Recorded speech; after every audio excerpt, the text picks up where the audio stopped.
Howdy, folks, and welcome to Moose Podcast 226. We're into February. Valentine's Day is around the corner. The year's going fast. Thanks for sticking with me and coming by and giving it all a listen. I'm grateful. Had some great emails this past week. I received them, and I will respond on the podcast in due time. But I do thank you guys for your continual communications. I'm grateful. And all your well wishes. And of course, some of you guys one heck of a sense of humor. So thank you. Also want to thank my good friends at Bedford's Camera, bedfords.com.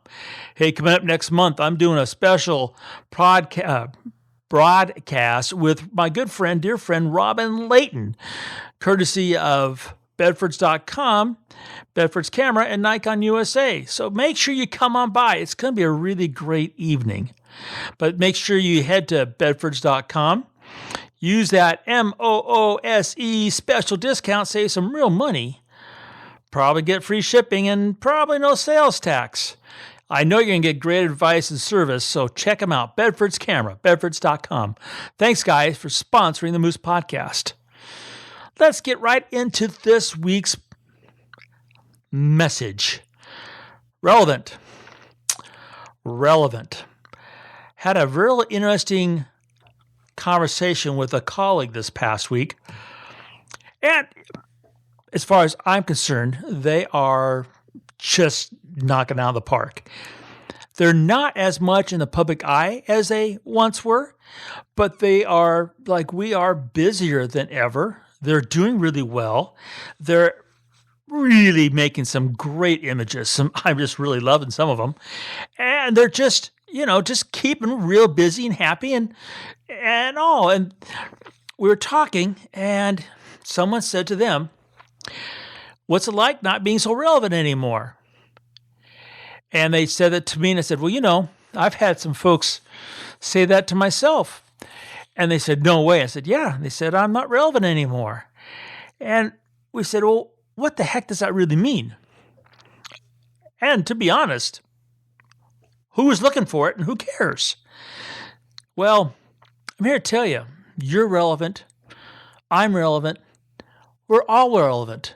There is none of us that are not relevant to any of this game, and especially the photographic one.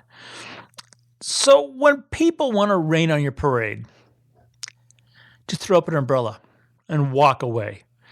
Now, in this particular case, they're talking about relevant in the fact that what you have to say, either A, with your photographs, or B, with your voice, or C, a combination of your photographs and your voice, is no longer relevant to the conversation of photography. And we're not talking about the business because, to be honest with you, there's no way someone looking in is going to know what you're doing or not doing, how successful you are or you're not, unless you're putting it silly on a some sort of post like a scoreboard. So no, we're talking about the relevance that other people presume that you have. I don't know if you've seen the documentary on HBO that's just been out called Faked Famous. I'm talking to my friend, and I said to them, "Have you seen this thing called Fake Famous?" And I said, "It's kind of like the class we'd been to." And they said, "No, really?" And you check it out. And basically what it is these folks, and this could say this is a grand social experiment, of trying to make them into micro influencers on Instagram, and how they succeed and how it's all fake. And it comes right back to being relevant. Now, if you want to be relevant, you're going to be relevant. You're going to put yourself out there, your photographs, your voice, and your photograph and voice, and you'll be relevant. Now, the question is, how relevant? Well, that's a whole nother ballgame, right? But you can be relevant. Long as you are sharing your story visually and verbally and written, and you're doing it continually, you'll be relevant. Will it be to the extent that you want? That, might not be the case. Is it to the level in which other people think you should be? Who cares? Seriously, who cares? We tend to get, as photographers, really kind of keyed up, almost get a bit of FOMO about, we look at that other person and we look at their photographs, we go, oh, they are doing this, that, and the other, and I'm home doing taxes or whatever. And then we put ourselves in this place of frustration over nothing. We get, that fear of being left out, that fear of not moving ahead, that paranoia of not being as good. It comes back to our photography.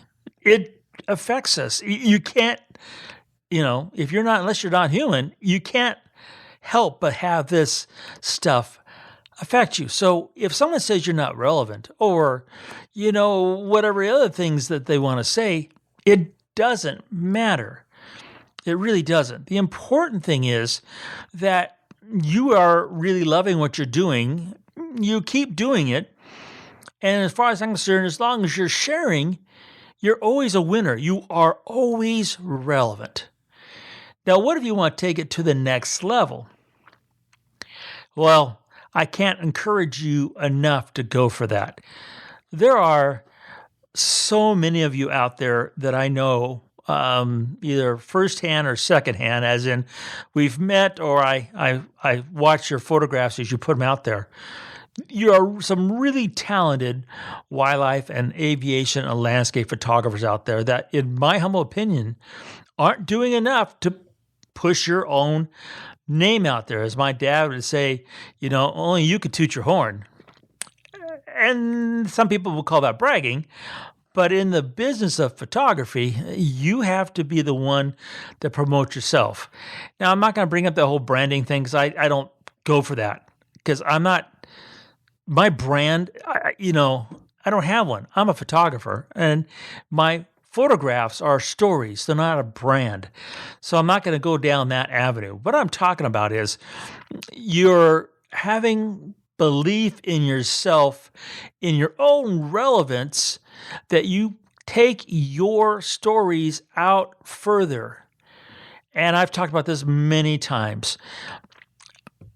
I have a good friend, does a great job, really great job behind the camera, does a really great job sharing, posts all the time on the website, on Instagram and Twitter.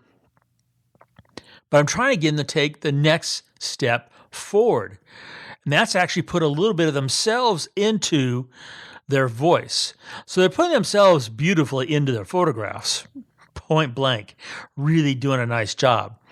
But when it comes to their voice, it's a little bit too much, you could say, documenting stats, kind of stuff, not feelings, not commitments. And that might be where you're at. You might have you probably do have some really great photographs, but you're real tentative about putting yourself out there with your voice to marry your voice with that image. And then perhaps even take it a step further and make an actual statement. Statement, real simple. You could say, hey, this COVID sucks, wear a mask. Or, hey, I'm worried about the environment changing and my favorite spots to shoot not being the same anymore. I mean, the list could go on. And just testing the waters. A lot of people are afraid of that because you'll get blowback. It's going to happen. Let me tell you. As the veteran of continual blowback, it happens. You learn just to have a thick skin or just ignore it, however you want to think about it. You move the ball forward. And all these experiences come back to help you as a photographer. No, it's not going to change your f-stop and your shutter speed. It's going to change your experiences. It's going to be changing the way you think you want to see things. I've talked about it many times. When you verbalize something and you say it in your head and you say it out loud, it starts to filter into your photography, whether it's a negative or a positive. So let's keep it the positive. That's where we want to go. and you think about your emotion, that is, whether it's a sad or a happy, whatever kind of emotion it is, it's still a positive thing to voice that emotion and share it with your voice and with your photograph. That's how you stay relevant, is to get in deep and to sit there and put yourself into it and then go out and touch folks. Because there's no way you're ever going to be irrelevant if you just touch one person. If your photograph, your voice reaches out and touches one person, you are incredibly relevant. And you can only get to be more and more so the more you reach out and the more you touch. Yeah, there's a risk. There's a risk in everything we do, right? I mean, that's part of the game. Don't let that risk stop you. Don't let it paralyze you and not do anything. Don't get into the I don't care, or I don't have time, or those other things. Those are negatives. Stick with the positives. You don't have to do it all. You can do one thing at a time. One little bit here, one little bit there. You start a little rhythm. You start to grow. The ball rolls. The only thing you need to fear is that it sweeps you up. And if it sweeps you up, then that's nothing but goodness. There's no badness involved in that. Now, do you want to get relevant in a bigger way? And you might be saying to yourself, is Moose saying relevant or become famous? No, famous ain't worth it, okay? There ain't nothing there. No one's paying photographers to be famous. It doesn't work that way. You might sound like that. You might read that. You might, insinuate that by what you see. Doesn't work that way. Go watch Fake Famous, okay, on HBO. I'm here to tell you. I tell all my students all the time, it's all about perceptions and reality. So if you want to become relevant, okay, that's a reality. You have to do so in your photography in a way that you can keep moving it forward. As in, you don't necessarily, you stay true to yourself. You don't keep wavering. You don't get into fads. You just keep right foot, left foot, right foot, left foot, and staying relevant. And then you get out there with your images. A lot of people ask, how did Moose Peterson become Moose Peterson? I don't know why they want to know that trivia, because it's not what you think it is. It's just a guy who works really hard and takes photographs that people like. That's how you stay relevant. It's just looking at those images and looking at it on a global sense, looking at what the news cycle, what they put out to tell their story. What does the television put out to tell their story? What do movies put out? What do books? What do magazines? It's out there. If you are a student of this visual communication, it's all out there. It's easy to sit there and go, this is how we're going to go, and then see if it works within your style of photography. You stay relevant by staying in that flow with your images. So relevance is, it's about staying alert. It's about staying active. It's about staying progressive. It's about risking. It is a lot of things that scare the bejiggers out of a lot of photographers. Staying relevant could actually mean getting out of your comfort zone. And getting out of your comfort zone is a really good thing to help you improve your photography. Now, I had a couple of emails this past week asking, why do I talk so much about the person and not so much about the gear? I've spent 40 years and a whole lot of time writing books talking about gear. And I could do that.